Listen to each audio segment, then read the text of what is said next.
Join me on a melodic journey through Orion.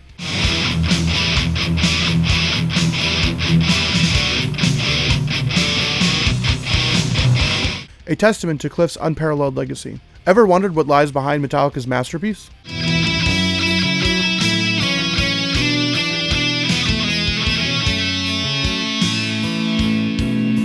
Stay tuned as we uncover the untold story behind Cliff's swan song, forever echoing in the halls of music history.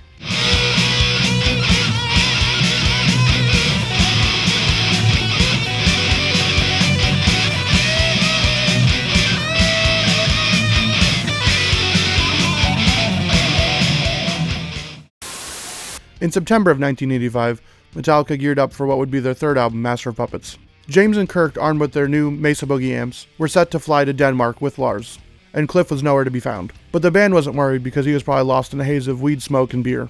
Cliff was the backbone of the band and was always reliable, always steering them in the right direction and pushing boundaries.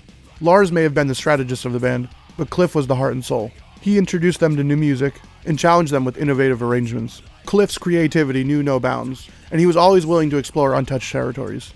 We do what we want to do, you know. If they consider that selling out, then whatever. There's a lot of people think you sold out just because you're on a major label and are very popular. Or maybe you don't play 1,000 miles an hour the whole time, or, you know. I mean, we'd be doing the same thing if we were still on, independent label. Orion began its life as a simple guitar arrangement by Cliff, which Kirk would first hear one night in a random hotel, and then later once again with a lot more harmonies. This guitar part was initially combined with Welcome Home Sanitarium as a demo titled Only Thing. Would always just latch on to something, the main piece in Orion, which was Cliff's awesome, gigantic musical piece, at one point was attached to Sanitarium. Yeah, it was the end of Sanitarium. I remember that.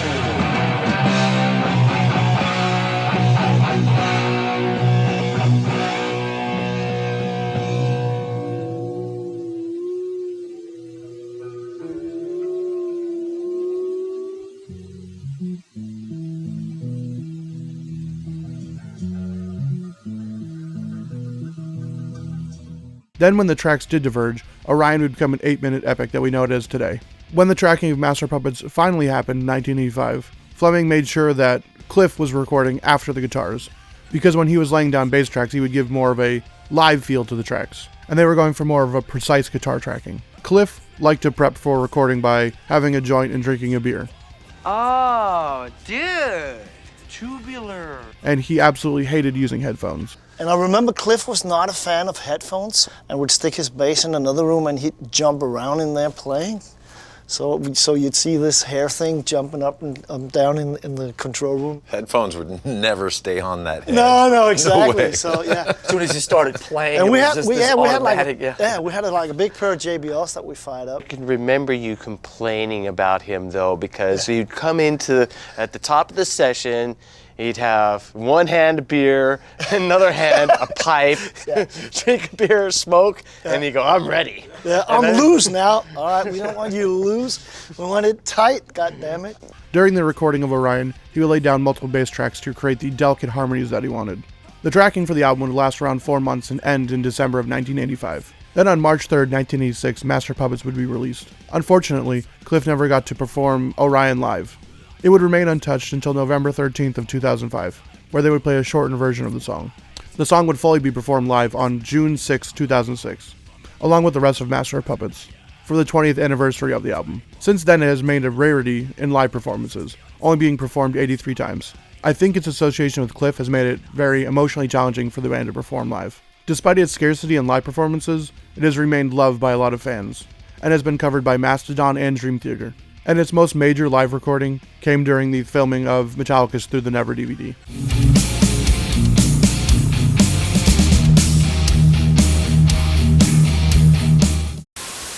Orion, an intricately crafted instrumental piece, lasts around 8 minutes and 27 seconds, and gets its name from the Orion constellation, because of the spacey feel in the bridge section of the song. Predominantly composed by Cliff, the song features his brilliance in both the bridge section and 2 of the solos. James contributed 1 solo to the song, and Kirk provided 2. The composition kicks off with bass swells, swiftly joined by drums, leading into the main riff. It transforms into a bass-driven segment with heavier guitar layers. Kirk's first lead introduces the bridge, where the tempo escalates before abruptly slowing, altering the song's vibe entirely. The bridge showcases Cliff's genius and his significant influence on the band's songwriting. Starting with a captivating bass line and guitar swells, it evolves into a bluesy guitar harmony complemented by the bass. As momentum builds, Hetfield delivers a solo, followed by one from Cliff, culminating in a thunderous, thrashy finale and Kirk's final solo. Cliff meticulously layered multiple bass lines to craft Orion, sculpting the intricate harmonies that are heard predominantly in the bridge section.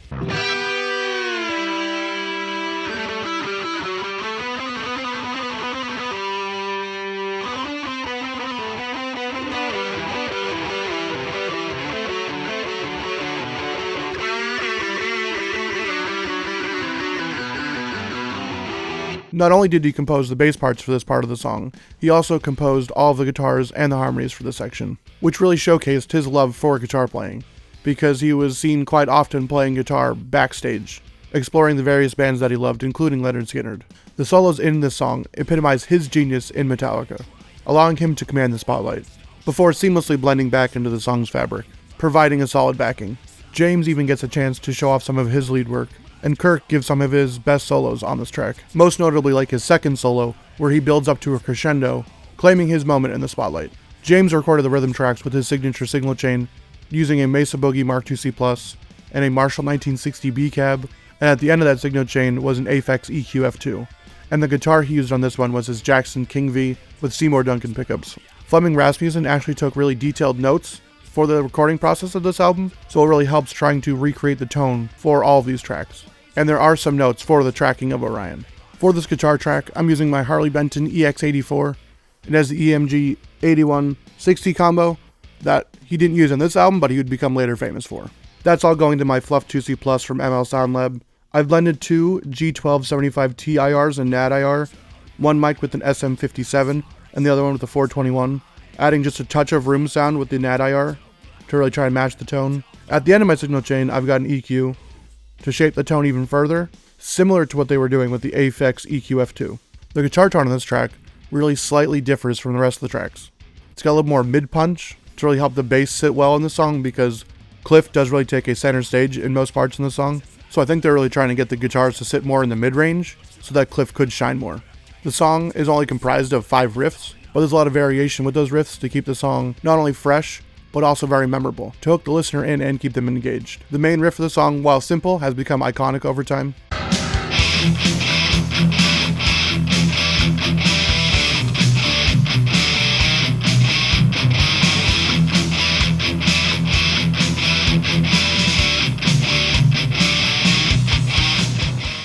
And I couldn't figure out if James created this riff or Cliff did, but either way, it's a really cool riff, and it sets the tone for the song. My favorite part of the song is the bridge harmony. I think this is Cliff's finest work.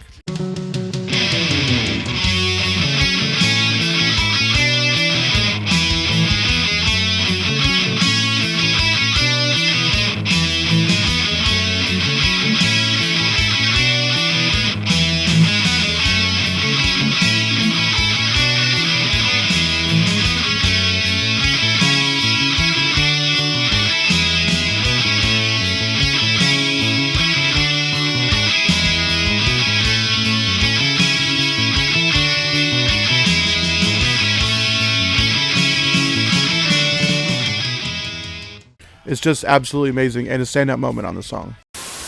In September of 1985, Metallica embarked on their journey to start creating Master of Puppets. The masterpiece, Orion, birthed from Cliff's...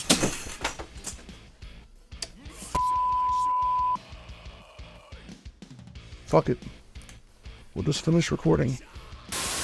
The masterpiece, Orion, birthed from Cliff's inventive mind, stands as a testament to his musical genius. From its humble beginnings as a simple guitar part, into a multi-layered opus, Cliff's influence permeates every note.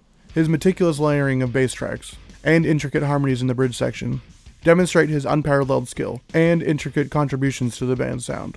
Despite never having the opportunity to perform the song live, his legacy lives on, cherished by fans and revered by musicians. Lets you live on forever, you know. Its rare appearances on stage underscore its emotional ties to Cliff, and the band's reluctance to replicate its complexity night after night. Orion encompasses Metallica's musical genius and Cliff's sound, serving as a testament to their unparalleled creativity. and innovation in the world of metal. This is one of my favorite Metallica tracks, and I firmly believe this is one of those moments that just cannot be replicated by anybody else, because if anybody else tried to do it, it would just feel like a cheap copy. Cliff's brilliance really shines through here, and I've seen a lot online recently that people are saying he was not that good of a bass player, but I think they're underselling how much of a good writer he was. If you don't think he's a good bass player, fine, but you can't deny that he wasn't a very good song crafter. He understood music on a different level from everyone in the band, and that really helped them. And it really blows my mind that the bridge section wholly just uses 3 frets. It's 7 different notes, but it just stays in one shape, and I think that's really cool. It's really disheartening that he never got a chance to play the song live, but I can see why it's so hard for the band to play.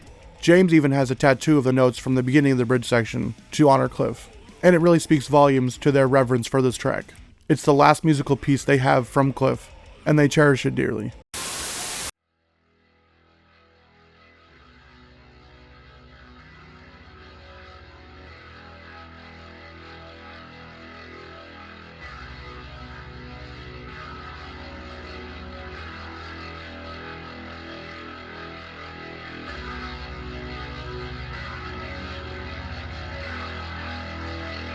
Why do you think it's important to be close to your friends? The energy flow, you know, we get the energy directly from them. You know, and the farther away you are, the harder that is to communicate. Why would you want to separate yourself from them? How's your theory on that? Just the community. This is what we're comfortable in. That's what we wear when we're just hanging out doing nothing. And, you know, why should we change? We're on stage. You know, we're not trying to be something big and fancy, you know. It's just us doing what we do. Let's keep it that way.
So let me know what you think of this track.